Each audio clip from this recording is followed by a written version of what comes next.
नमस्कार, मैं हूं डॉक्टर सुरभि सोलंकी और आज इस वीडियो में आपको बताने वाली हूं कि क्या ब्रेस्ट फीडिंग मदर्स यानी कि जो माएँ अपने शिशु को स्तनपान करा रही हैं वो अगर प्रेग्नेंट हो जाती हैं तो दवाओं द्वारा अबॉर्शन करा सकती हैं कि नहीं। क्या ये दवाएं ब्रेस्ट मिल्क के थ्रू बच्चे तक पहुंचकर उसको कोई नुकसान पहुंचा सकती हैं, क्या ये ठीक रहता है कि नहीं, ये थोड़ा डिटेल में आज इस वीडियो में हम जानेंगे, तो अंत तक ज़रूर देखिएगा।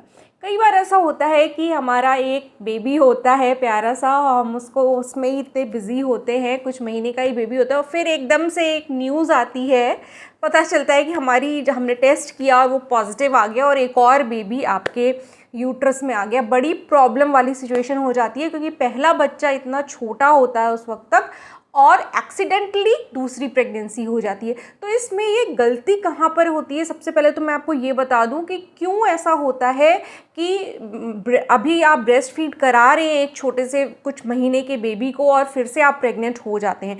ये जानकारी की कमी की वजह से होता है। लोग सोचते हैं कि अभी हम ब्रेस्ट फीड करा रहे हैं तो नॉर्मल सेक्स कर सकते हैं, तो वो बिना किसी प्रोटेक्शन के, बिना किसी बर्थ कंट्रोल मेथड के सेक्स करने स्टार्ट कर जाते हैं और वहाँ पे प्रेगनेंसी हो जाती है। तो इसमें एक और फैक्ट होता है जो काम करता है, वो ये है कि जब आप का बेबी होता है उसके बाद कुछ महीनों तक आपके पीरियड्स नहीं आते हैं। तो ये जो टाइम रहता है, जिस टाइम तक आपके पीरियड्स नहीं आते हैं, तो कपल्स सोचने लग जाते हैं ये बिल्कुल सेफ़ टाइम है, हम आराम से सेक्स कर सकते हैं और कोई दूसरी प्रेगनेंसी नहीं होगी।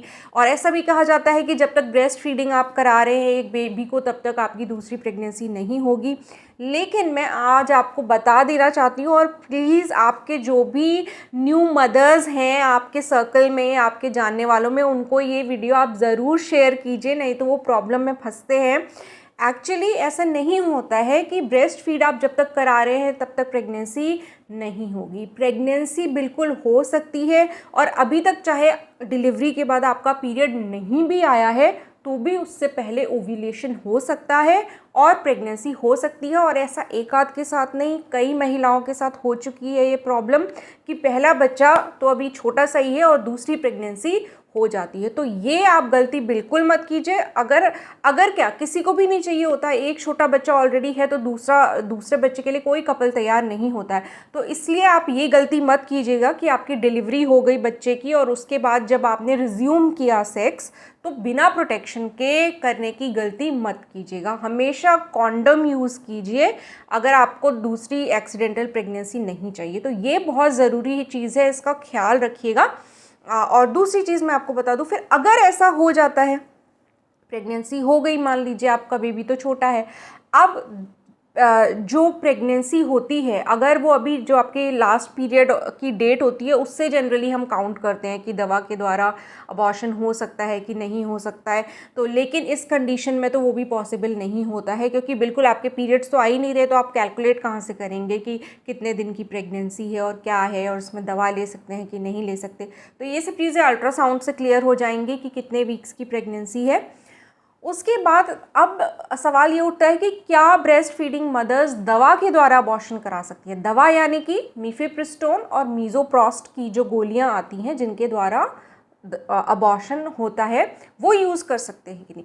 तो अच्छी खबर ये है कि ये दवाएं सेफ़ होती हैं ब्रेस्ट फीडिंग मदर्स के लिए और ये आपके दूध पीने वाले बच्चे के ऊपर कोई भी नुकसान नहीं डालती हैं।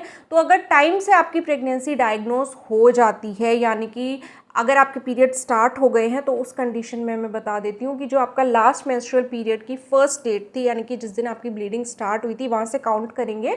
तो अगर अभी तक खाली 49 डेज़ ही हुए हैं तो ये दवा आप यूज़ कर सकते हैं अबॉर्शन के लिए और इसमें बच्चे को कोई नुकसान नहीं होता है। ये सेफ़ होती है ब्रेस्ट फीडिंग मदर्स के लिए भी और वो बिल्कुल दवाइयों के द्वारा अबॉर्शन करा सकती हैं। तो इसमें कोई टेंशन की बात नहीं है, प्रॉब्लम की बात नहीं है। लेकिन हाँ, अगर आपकी प्रेगनेंसी 49 डेज से ज़्यादा की हो गई है तो फिर वहाँ पे आपको डीएनसी रिकमेंडेड होती है। डीएनसी मतलब डायलिटेशन एंड क्यूरेटेज, जो कि आप हॉस्पिटल में जाके एक माइनर सर्जिकल प्रोसीजर से वहाँ पे अबॉर्शन किया जाता है। तो वो फिर आपके पास ऑप्शन रह जाएगा अगर आप जल्दी डायग्नोज नहीं कर पाए अपनी प्रेगनेंसी को, ज़्यादा बढ़ गई आपकी प्रेगनेंसी, तो आपके पास दो ही ऑप्शन है, या तो आप बेबी को रख लीजिए, एक और छोटा बेबी आ जाएगा साथ में आपके घर में, या अगर आप चूज़ करते हैं ऐसा कि आप अबॉर्शन कराना चाहते हैं और ज़्यादा दिन बीत गए हैं, तो फिर आपको डीएनसी करानी पड़ेगी हॉस्पिटल में।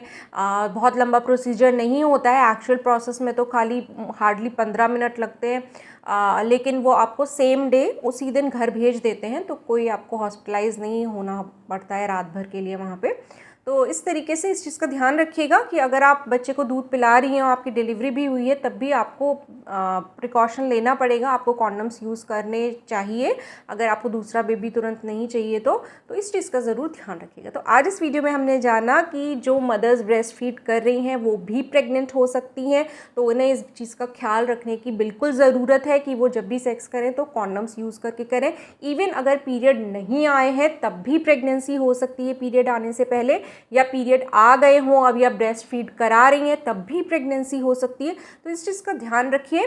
हालांकि जो दवाइयाँ होती हैं अबॉर्शन के लिए जो यूज़ होती हैं, मिफेप्रिस्टोन और मिज़ोप्रोस्ट, वो ब्रेस्ट फीडिंग मदर्स ले सकती हैं, तो उसमें कोई प्रॉब्लम नहीं है। तो होपफुली आज कुछ यूज़फुल जानकारी आपको इस वीडियो में मिली होगी। अगर वीडियो अच्छा लगा है तो इसे लाइक कीजिए और मेरे चैनल को सब्सक्राइब कीजिए। सब्सक्राइब करने के साथ साथ वो जो नोटिफिकेशन बेल है ऑल के ऑप्शन के साथ, उसको भी ज़रूर प्रेस कर दीजिएगा, ताकि मेरे आने वाले प्रेगनेंसी से रिलेटेड यूज़फुल वीडियोज़ के नोटिफिकेशंस आपको टाइम से मिलते रहें और आपका कोई भी वीडियो मिस ना हो। मैं आपसे मिलूंगी अपने अगले वीडियो में, तब तक के लिए अपना ख्याल रखिए।